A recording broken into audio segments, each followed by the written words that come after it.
What's up, everybody? Welcome back to another comic video. Today I'm going to do something a little different. I wanted to go over what the numbers would look like if you sold something during the week of a major release of MCU or DC show or MCU show or anything like that. And I'm talking about slabbed stuff because that's usually where the money would be. It's easier to tell how much you'd get because the grade is more or less unbiased, right? It's kind of the standard that everybody would accept, that it's a 9.2, that's a 9.2, as opposed to this is what I think it is and you're listing it raw and then someone looks at it something else. So for this one I had two sales right after the Eternals release. I actually had these two books for sale during the week of the release and after, but there was one no payment from this one and then I had to relist it. That's why it took a little bit longer now, but now we have the data. So the two books that I put up were Eternals number 12, a CGC 9.4. You can see 1977, first appearance of Unimind. That was a spec because everybody was expecting that, you know, it is an Eternals movie. It is good conclusion that you read the tea leaves that Unimind might be an option there, and he was, or it was, whatever. But you can see, look at the numbers here. I acquired it on 6/19/21, got it pressed, cleaned, sent out, graded, all that stuff. The sale date was 11/7/21, and my total cost with everything was $60.61, and the final sale, taking away all the fees and shipping and all that stuff, was $56.52 for a net loss of $4.09. So the ROI return was actually minus 6.75. This was a minor spec to see how it would do. If you obviously get a 9.6, 9.8, it would be much, much better. Because that's where really the money is for books like this, where it's a small spec, they're usually going to get a higher grade. But this also shows you how much eBay takes away from me. Oh my goodness. I thought I did pretty good because this book sold for just about $80. And, I thought, all right, maybe I broke even. But minus everything, it's minus $4. So that one didn't really pan out, but okay, whatever. That was just kind of like a experiment. But this one, the next one here, Strange Tales number 179. This was the big one from 1975, the first appearance of Pip the Troll. This was one of the big long specs from back in, I want to say, April, March, May, something like that. And I just took a chance and said, I'm going to buy one raw. I got this and number 178 for a pretty good deal. Acquired on 6/10/21. It took me a while to get it at a higher grade that I wanted. And the sale date was 11/21/21. And my cost was $96.25. The book, pressing, grading, shipping, insurance, slab, everything. And the final sale was $218.03 for a net gain of $121.78 for an ROI of plus 126.52%. So this one did much better.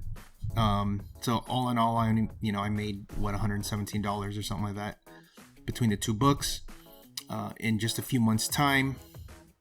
From June to November. It's like 5 months, a little more, or yeah. So this one obviously has a lot more room to go up because the next time we see Pip, this is gonna spike again. This will probably dip a little bit because it already has been. You'll see when I show you the other numbers that this has or will drop a little bit because Pip is now it's like on to the next thing, right? It's what have you done for me lately? Pip is no longer in everybody's minds right now, but the next time he comes back, or like he's going to be in Eternals 2 or some other project where he's back, this will see a spike, but this will be a steady, I think this will be a steady key just because it's a Bronze Age book from Strange Tales is really one of those kind of more obscure titles, just like Marvel Spotlight, Marvel Premiere, stuff like that, where it's not like the big, Avengers, Iron Man, Spider-Man, stuff like that, because they used it to, a lot of times were to jumpstart or introduce new characters, right, that we know and love now. So this one did pretty good. Now, I wanted to show something when I was doing my research on a cover price. So I took a screenshot here. I saw on Cover Price's data the 9.2 sales from November of 2021, which were only 2. You can see here are 251.24 on 11/21 and 277 on 11/14/21. Now both of those sales are mine. The 251.24 was that's this book right here that's actually going to be shipped out, and the 277 is the same book, but it was a non-payment, so I had to relist it. So because Cover Price only looks at the sales, they don't see if something was unpaid. So this goes in as a sale for 277 when in actuality it only sold for 251. So that could skew the number just a little bit. So that could be some interesting shenanigans that can happen if, like, let's say people are colluding to try to drive the price up and then unpay and then just relist it just for whatever the actual sale would be, and people will see that it went for a certain price and now they're gonna pay a little closer to that number.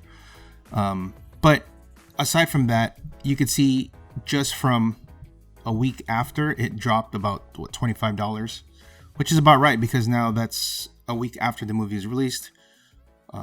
More of sales or more books have been acquired, whatnot. But you could see in October, before it was out, and even in May, 385, 350, 290, those are all above. So, but if you look at before that, it's 170, 115, 56, 100.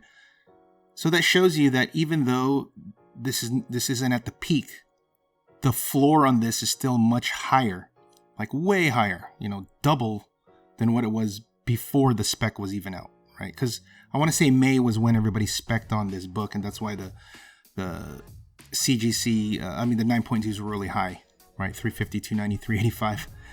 But then when it came out and it's confirmed, it's still a lot more than it was before the announcement or the spec or whatever, but it's not at that peak. Now, this could still creep up over $300 over time, but for now, this is what the price is. But I just wanted to share that. I think it's very interesting that both of my sales were on here, but only one of them was actually paid. So I guess it's something to be aware of, be wary about looking at the sales data, because sometimes it's not 100% accurate, right? Especially when there's non-payments, especially when there's like a lot more higher grade and higher priced books. There's going to be a lot more non-payment, at least in my experience. So, all right, well, I hope you guys enjoyed it. That's a little look into selling something the week of the movie and the after. And I'm going to do this again for other major projects like Hawkeye. And then also we'll take a look at what it would be when we sell something upon announcement, trailer drop and stuff like that. And we'll take a look at the numbers there. So you have a concrete information as opposed to just anecdotal. This will actually be real-time stuff. So, all right. Hope you guys enjoyed it. Please like, subscribe. We're getting close to those 1,000 subscribers. Leave a comment and let me know what you think and when the best time to sell and what you think the good stuff's going to be from the Hawkeye show. Till next time, guys. Thanks for watching. Bye.